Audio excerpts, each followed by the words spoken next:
No vídeo que eu fiz falando sobre o narcisismo da Meghan Markle, eu comentei que o príncipe Harry talvez não fosse o que a gente conhece como o narcisista maligno, né? Eu até expliquei nesse vídeo que dificilmente dois narcisistas malignos conseguiriam sobreviver, né, por muito tempo num relacionamento afetivo. Isso não significa que ele não tenha um alto grau de narcisismo, né? Mas fazendo uma análise por fora, talvez, na verdade, ele seja melhor qualificado aí como um dependente emocional, né? Que é aquela pessoa que está sempre precisando estar com outra pessoa, né? Precisa depender de alguém. Mas antes de começar o vídeo, deixe o seu like e inscreva-se para receber notificações de conteúdos novos assim que eles são postados. Se ao contrário dos nossos haters, você quiser fazer o seu mapa natal ou atendimentos também pelo método Kendra, tem link aqui na descrição. Me siga também lá no Instagram, @eugregoriomartins, custa nada e é de graça.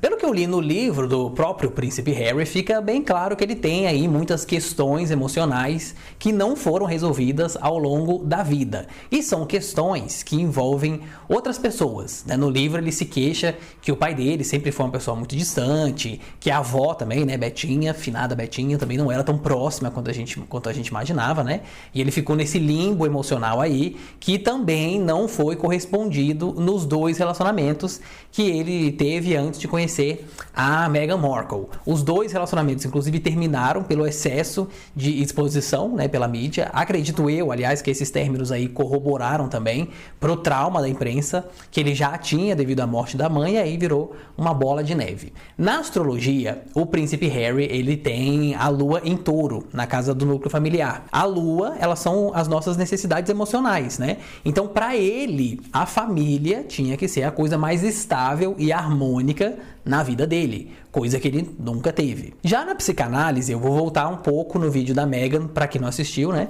Para exemplificar melhor. A gente já comenta há alguns 2 anos, mais ou menos, né, sobre os dois aqui no YouTube, e tá bem claro que ela é uma narcisista, né, e uma das vítimas perfeitas de um narcisista, como eu comentei no vídeo dela, é o dependente emocional. Até porque o narcisista, ele entra na vida das pessoas com a falsa missão de resolver todos os seus problemas. Ele entra como se ele fosse o grande herói, né? Ele tá te oferecendo ali tudo aquilo que você acha que não tem e que precisa desesperadamente. E ela realmente tinha tudo a oferecer para ele, né? Tinha a promessa de uma família, apoiava as necessidades emocionais dele, reafirmando ali que realmente, né, a família dele era repleta de monstros e que ele era, meu Deus, o pobre coitado. Ela prometeu uma vida independente também daquilo ali e muitas outras coisas. Agora, eu vou reiterar aqui o que eu disse lá no vídeo que eu fiz sobre ela. O narcisismo independe de gênero, de cor, de orientação sexual, de cultura. Aliás, o narcisista, ele usa todas essas armas aí que ele tem para poder esconder quem ele realmente é, né? Então ele se apropria até dessas causas que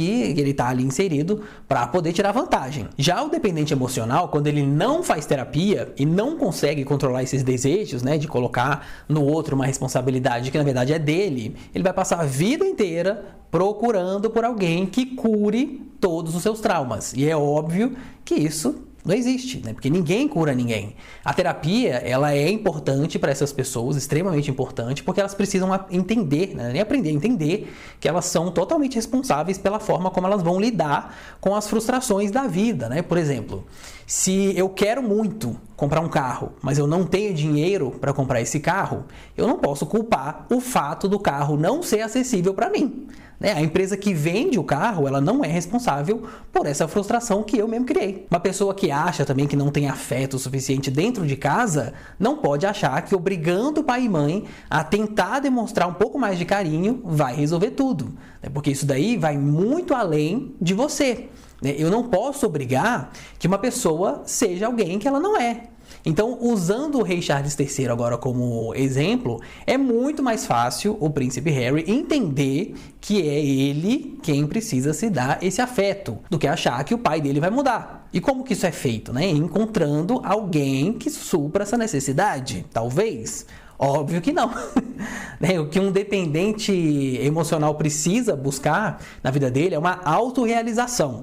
Não tem como você voltar no passado e aí ficar buscando um afeto que já foi, né, que nunca existiu, né, ou reviver também algum momento de uma outra forma. Infelizmente isso daí é impossível. O dependente emocional, como o próprio nome já diz, ele precisa buscar por independência, né, ele precisa reconhecer os próprios talentos, precisa buscar bons momentos de solitude que vão mostrar para ele o quão a vida dessa pessoa já é completa. É como se ela voltasse à infância e aí fosse os pais de si mesma. Tem que caminhar com as próprias pernas, tem que se aventurar em decisões levemente impulsivas, né, que talvez exijam até que essa pessoa lide com uma determinada situação, que precise resolver alguma coisa sozinha, né? Agora, não significa também que um dependente emocional precise se tornar um solitário, né? Um ermitão aí da floresta, né? A solitude, ela te lembra que você não tem que ter o outro para te completar. E a solidão te lembra que, apesar disso,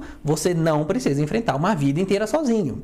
Isso explica também esse relacionamento aí de gato e rato que ele tem com a família, né? Ou como dizem lá do Nordeste, não caga e não libera moita.